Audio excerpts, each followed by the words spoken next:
Brian Wheeler and Michael Holton joined on Trail Blazers Courtside now by Blazers head coach Terry Stotts, who was also in attendance yesterday. Now, you've experienced the Timbers Army before, correct? I haven't been in the Army. Obviously, no. I enjoy watching them. I've never had the good luck to be in the midst of the Army. I've told people that a few times, that even if the game has a lull, that just watching them, it's amazing the energy. I don't ever see a dip in their energy from start to finish, and really the start is well before the game actually kicks off. No, it's they do a tremendous job of really, it is a job. I mean, for the entire game, they are on and into the game, and it just adds to the whole ambiance of the game. When you go to a soccer match or you go to an event as a fan, is it easy for you to detach yourself from you? Do you enjoy that, actually, kind of the freedom of being a fan for a change? Yeah, nobody's yelling at you and nobody's second guessing you, and that's I enjoy seeing them live and just sitting back and being a fan. Because when you're a fan, are you still watching body language of players or players' coachability? Yeah, especially basketball. But, I don't they're so different in their approaches. I try to make, I've been to NHL and NFL, just all the different leagues, and tried to make a comparison, and it's so different. Baseball, MLB, that it's just a different culture, it's a different environment, and it's hard. It's so different. And I appreciate the differences, but it's hard to really glean certain things from the different sports as far as what I would take from them. But I still enjoy the nuances of each of them. Not only have you been to games, I know you've gone to practices too, kind of talking to coaches and observing that. Are there any similarities in that respect from what you do with basketball-wise? I think the one similarity among all sports, regardless, is your relationship with your players. Whether it's Pete Carroll or Tony La Russa or some of the NHL coach, it's all about your relationship with the players. And the sports change, the dynamics change, but how you relate to your team and your players, I think, is the one common thread. And those are two guys that you mentioned that have different personalities. So obviously you can achieve the same end goal by maybe having a different personality or different way of going about it. And that's in basketball as well. I mean, there's so many different personalities as coaches in the NBA, and certainly I think one of the things that's so different among the sports, especially when you look at baseball, football, and basketball, is the time requirements or the time usage of those players. Football is regimen 9 to 5. They're there every, one game a week. Baseball, 160. They play 28 games a month. And then NBA is kind of a little bit of both. And it's just the time requirement. Baseball guys get at the ballpark at 1, 2 in the afternoon. They're there until whenever at night, and so it's so different from that standpoint. But and that's what's kind of intriguing for me. Yeah, I was just thinking about sports, and I'm thinking about football in particular, where the coach, at least in college, coaches the position coaches, and the position coaches coach the players. When you think of a head coach's voice in all of the sports, how important is it, do you think, Coach, that there still is that relationship where that voice still impacts any player? I think, again, they're all different, but certainly I think the head coach in every sport has an impact, obviously. But football is departmentalized so much. The interaction between the position coach and the players is much more so than, you got 50, 60 players, so it's hard to have that same impact, and you delegate a lot more of your responsibility, I think, as an NFL coach than as an NBA coach. When you have a 15-man roster, you have an impact on each one of those players every day, and you try and touch each one of those players every day, and whatever they need. Baseball, it's a grind. You're not going to give 162 motivational speeches. You're not. It's like, let's go get them, guys. They have their rhythm and routine, and the baseball managers, the decisions that he has to make, but again, I get back to the communication, the relationship of the players, and the team dynamics, because everybody's looking at, to me, the head coach or the manager or whatever, to how he is going to lead that team, and the decisions that he makes has an impact on the team. training camp for you less than a month away, so time is flying in this summer. Michael and I, in the first segment, we're talking about how things have changed from his playing days, what the offseason used to be for players. How have you seen things evolve, change in your time as a coach to what the offseason maybe once was and what it is now as you get ready for another training camp? Well, Michael alluded to a lot of it. It's I don't want to say it's year-round, but I give a lot of credit to today's players in that they are very in tune with and responsible with their job, their bodies, their skill level, their what they have to do. And all our players, they stay in shape. Going back, in the 50s and 60s, maybe the 70s as well, is that they use training camp to get in shape. 50s and 60s, guys had other jobs, in the summer to make ends meet. So obviously there's been a lot of change over the years, over the decades. But I give a lot of credit to the players, how much time they spend on their craft in the summer. We send a lot of our coaches out. We try and have at least one or coaches and one of our strength coaches meet up with all of our players at some point during the summer, and just to touch base with them. And we have a phenomenal group of players and coaches. Then I'd like to think we're a little special in that we have players staying in Portland working at our facility, which again, having a facility makes a big difference. When you came out, where else you had UCLA, because you weren't going to go to the Clipper facility or the Laker facility. Right. You went to find a gym. So our coaches spend a lot of time in the off season going to work with players, and they appreciate it. And like I said, I don't want to say it's a year-round job, but certainly there's a focus that has changed over the years. Coach, when you start the process, but when you look at training camp this year and your roster, the core of it is coming back versus a year ago when you had so many new guys, does it impact the way training camp starts, or does it alter the implementation schedule, I guess? Well, I go back to 2 years ago. After my second year here, we went to the second round, and the following year, I think we had 12 or 13 players coming back. So you look at that season, and there was the continuity of, first of all, we had continuity from year 1 to year 2 to year 3, but certainly from year 2 to year 3, we won 54 games, and then we're able to have that continuity. So I'd like to think coming into this season that we'll have that same continuity. September is going to be very important for us because for the new guys, we can incorporate, the learning curve will be pretty steep for them, and September will be important for them. But being able to already have a foundation in place and then build on that, rather than like last year with so many new players kind of starting from the ground up. Last year with the encouragement, the leadership of Damian, so many guys were in town very, very early, well before the start of training camp. Do you anticipate that that's going to be something similar this time around too? I do. Damian's been a phenomenal leader, especially last year, going into last season and this year, and he relishes that role. I think certainly he has the respect of his teammates, and I don't see any drop in what he's doing for the team and for his teammates. When you have a veteran, well, not a veteran, but you have so many guys that are similar in age that are having success early in their career, and you now, from a coaching standpoint, when your coaches get together, how exciting is it as you get ready for training camp? Well, it is exciting, and I kind of mixed feelings. Last year, we won 44 games, which was better than a lot of people expected. But grand scheme of things, 44 wins is above average year. So what I'd like to think that this coming year is just a continuation of what we developed last year. And last year was a process, and this year is going to be a continuation of that process, which is exciting in itself because we did show strides last year. We did get better. The goal last year was to get better throughout the season, which we did. And so from that standpoint, it is exciting that we had a lot of players have good years, and I think they all understand that they're not done yet. They're not done yet as individuals, and we're certainly not done yet as a team moving forward.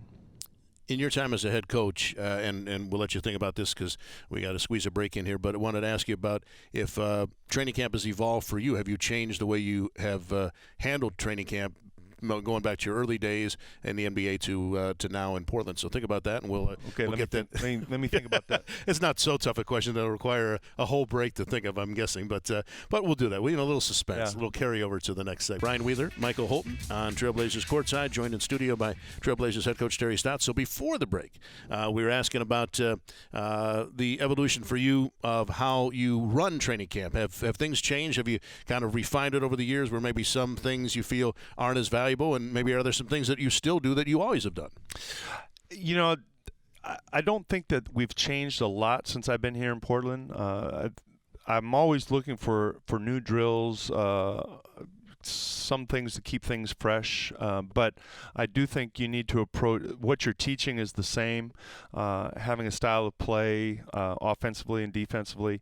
I think training camp is oftentimes geared more towards defense, and because you can't, the offense is implemented slowly.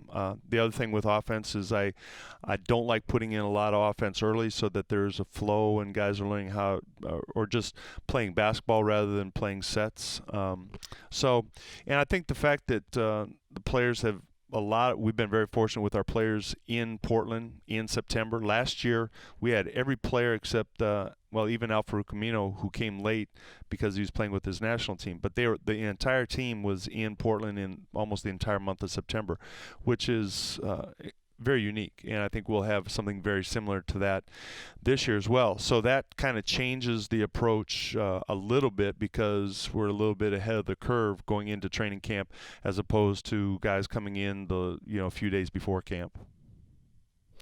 The pause must mean it's time for me to ask a question. Absolutely. Yeah. Thank you. Drum roll, please. Coach, defensively, you mentioned putting defense in kind of before your offense so guys can just play offense. With a team that's been together now, are there any things additionally defensively that you feel you might be able to do this year that maybe you didn't do or do as much last year? Yeah, we have to get better defensively, and we were better defensively the second half of the season, which is one of the main reasons why we made a push to make the playoffs. So we have to get better. I think that will come with experience. But with our roster, I'd like to do a little bit more switching. I'd like to maybe go under some ball screens a little bit more. I don't want to get carried away. I do think fundamentally, when you look at the analytics and what we try and do, I think we're on the right course. Just like when we went from year 2 to year 3 here, and we were in the top 10 in defense. We were on the right path, and I think last year with so many new guys, it's kind of the same thing. Is that we got better, and we have to continue along that path. So there's always the caveat of change. If you're going in the right direction and then you kind of get off course, you don't want to get carried away, because I do think the standard principles work in the NBA. Taking away the three, taking away the paint, contesting shots, things like that. Now some of the schemes may change. Transition defense is always a very important part of any defensive team, but we're going to try some different things. 2 or 3 years ago we played zone. We didn't play zone at all last year, so I don't know. I'm open to anything, but I do think the core tenets of your defense kind of stay the same. You'll have another rim protector at your disposal with Festus being added to the mix. We talked about him earlier. He had a procedure recently done on his knee, which is a pretty common procedure that seems to be almost like a tune-up like for a car pretty much. But will he be limited at all in terms of what he can do in training camp or in the preseason? At this point, I really don't know. It's after he had the procedure, they said 6 to 8 weeks, which, certainly I don't think he'll be ready to go at the beginning of training camp. But how he progresses along the way, if we can incorporate him in the middle of October, that would be terrific. But I think it's a little too early to say now what his availability is going to be first week of October. We're seeing that some teams have commented that they're starting to believe that they don't really need a whole lot of preseason games. And you've been somebody that has always wanted to play 7. A lot of teams will play as many as 8. I think they even said some teams might play 6 this year. I mean, are you one of the coaches that believes that practice time, at least in training camp, is almost more valuable than playing some preseason games? I've been with teams that played 8, and that was too many. It was hard to squeeze between games and travel. It's hard to get. It's surprising what a difference just one game made. I think we could pay less, but certainly, play less, but certainly the economics of the game and paying for preseason games, that's a whole nother issue. But I think we could play fewer games and get as much accomplished. But I'm really glad that we play 7. That's a very manageable number for a month. Coach, could you kind of speak to the common fan about how much you need to get in training camp because of the limited amount of practice time as the season progresses? Yeah, you gotta. What's important about training camp, particularly that first week or two, but the entire month really, is you got to, and it's really important what you put in first, because what you put in first has a tendency to stay with you for the rest of the year. So I think it's very important to figure out what you want to put in, when you want to put it in, and not only say when, but the first week, second week, third week, or whatever, because and how much to balance offense and defense. It's you don't want to overload them with offensive sets that you got to put that in with a rhythm. And again, I talked about having, first of all, 2 things: having September with all our players here, and having so many players coming back. That will change things. But the month of, because a lot of times once the season starts and you're playing, we play 2 games in 3 nights, we play 3 games in 5 nights to start the season, and now you're preparing for the next team. You're looking at what you did last game, so you really don't. You have to kind of put it in piecemeal once the season starts. So you mentioned winning 44 games last season, despite some so-called experts predicting a season that wouldn't be as good as that. Now it seems like those same experts are saying that you could be one of the top 4 teams maybe in the entire Western Conference. Will it feel any different going into this season with maybe some higher expectations? It'll certainly be different with the expectations being different. I think, but you know what? I think we have high expectations of ourselves. We did last year, regardless of what the pundits say and the experts say. Last year we certainly felt we were going to be better than people thought. This year we have to go out and prove it again. And that's what I like about this group, and with so many of them coming back, is we had guys sign contracts and they have some security, but we still have a lot to prove, and that's always a good motivator. Over the weekend, one of the big stories in sports was Colin Kaepernick not standing for the national anthem. Apparently he's done this now for a couple of games, but he was in uniform this time, so it was more noticeable, and he's doing it for a cause and so forth. I won't ask you how you feel about what he's doing, but if a player on your team wanted to express an opinion about something, NBA teams are always very respectful, standing free throw line extended during the national anthem. Is it something that is a team matter? Does the NBA have rules as to what the guys are supposed to do? How would that be something that would be difficult to handle internally?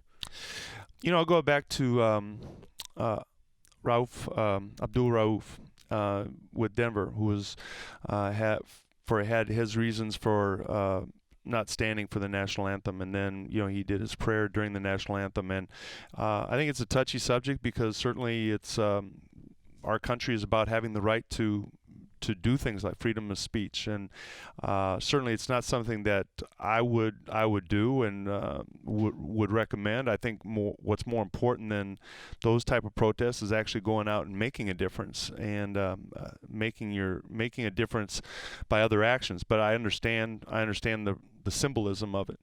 But I think, again, the NFL has handled it. I'm not sure what the NBA, I'm sure the lawyers and things like that have something, but it's a personal issue, and I think there's always ways to resolve it. Over the years, celebrities have often spoken out, be they athletes or entertainers of a different sort, about social matters and so forth. There are some that believe that because of who they are and the visibility that they have, that they are supposed to do something like that. Are you comfortable with the entertainers of the world doing that, or do you feel that sometimes maybe that's asking them to step out of their realm of expertise? I'm very comfortable with people making a stand for something they believe strongly in. I think what's even more important is the follow-up. You know, it's one thing to say something, but the follow-up and doing something about it, being involved in your community, being involved in whatever issue you do feel strongly about. I think making a difference is important, but it's not always easy to say something, but the follow-up isn't always as easy.